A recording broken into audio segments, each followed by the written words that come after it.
Сәлеметсіздер ме оқушылар? Қазақ тілі сабағына қош келдіңіздер.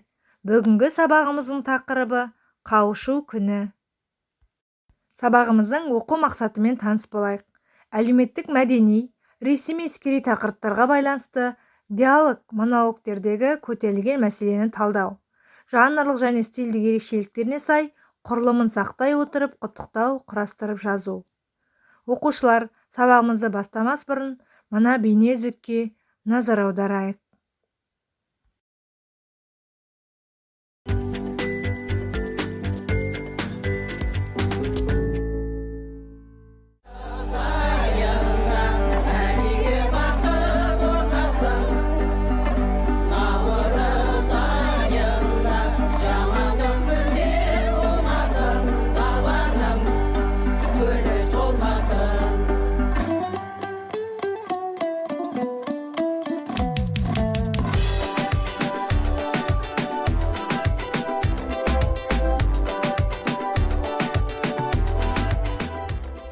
Бір жасыңызбен, бұл сөздерді естуіңіз де, мүлдем білмеуіңіз де мүмкін. Бұл 14 наурыз көрісу мейрамы. Бұл мерекеде жұртшылық бір-біріне бір жасыңмен дейді. Ол бір жасқа есеюіңмен, осы жылға аман есен жетуіңмен дегенді білдіреді. Көрісу күнінде халық қыстан аман есен шыққанына қуанып бір-бірімен қол алысады. Таң атысымен көрісу мерекесін асыға күтіп отырған әрбір отбасы дастархан жаяды. Міндетті түрде бауырсақ пісіріп, тәттілер қояды. Отбасының кішілері үлкендеріне қос қолын беріп көрісіп шығады. Содан кейін әр отбасы көршілерімен көріседі. Жасы кіші отбасы мүшелері жасы үлкен жанұяларға кіріп көрісіп шығады. Міндетті түрде әр адам үш үйдің есігін ашуы керек. Яғни түске дейін үш үйге кіріп көрісіп үлгеру керек.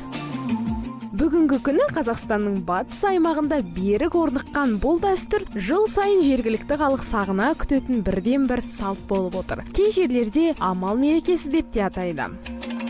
Шаттық пен қуанышқа, ақ бата мен молшылыққа толы бұл мерекеде мәре-сәре болған жұрт осы қарқынмен жаңа жыл 22 наурыз мерекесін қарсы алады. Әйгерім аман, жаңа күн. Оқылым алды тапсырмасы. Көрісудің қандай мәні бар?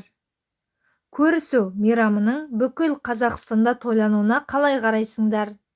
Амал мерекесінің Қазақстанның батыс өңірінде ғана сақталуының себебі неде деп ойлайсыңдар?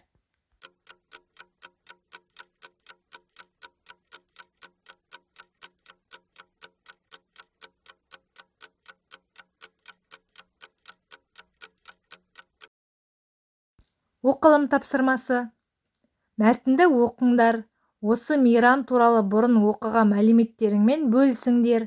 Авторына сілтеме жасаңдар. Келесі тапсырма. Оқылым мәтіні негізінде мезгіл, мекен, мақсат мәндістеулерге 5-6 мысал жазыңдар. Жастар таң сәріден үлкендермен көрісуге шықты. Таң сәріден мезгіл үстеуі.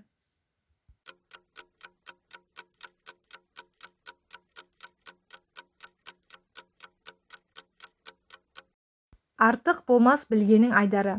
Біріккен ұлттар ұйымының бас ассамблеясы түркітілдес мемлекеттер мен халықтардың мәдениеті мен өнерін дамыту жөніндегі халықаралық ұйымның бастамасымен 2010 жылы 21 наурыз күнін халықаралық наурыз күні деп белгілеу туралы қаулы қабылдаған. Біріккен ұлттар ұйымы деңгейінде мерекелене бастаған наурыз мейрамы осылайша тек қана бауырлас түркі халықтары арасында тойланумен шектеліп қалмай, халықаралық мереке ретінде әлем халықтарының басын қосып, жақындата түсерлік ұлық мерекеге айналып отыр. Ал ЮНЕСКО 2019 жылдың 30 қыркүйегінде наурыз мейрамын адамзаттың материалдық емес мәдени мұрасы тізіміне кіргізді. Ой талқы. Көрісу мерекесі өзің тұратын өңірде тойлана ма? Бұл мерекенің маңызы бар ма, әлде тойламай-ақ қойса да бола ма? Өз ойыңды білдір.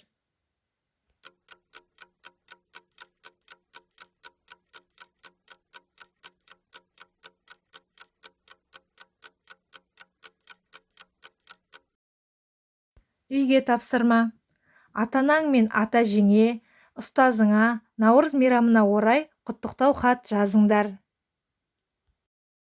Сабақ аяқталды. Назарларыңызға рахмет.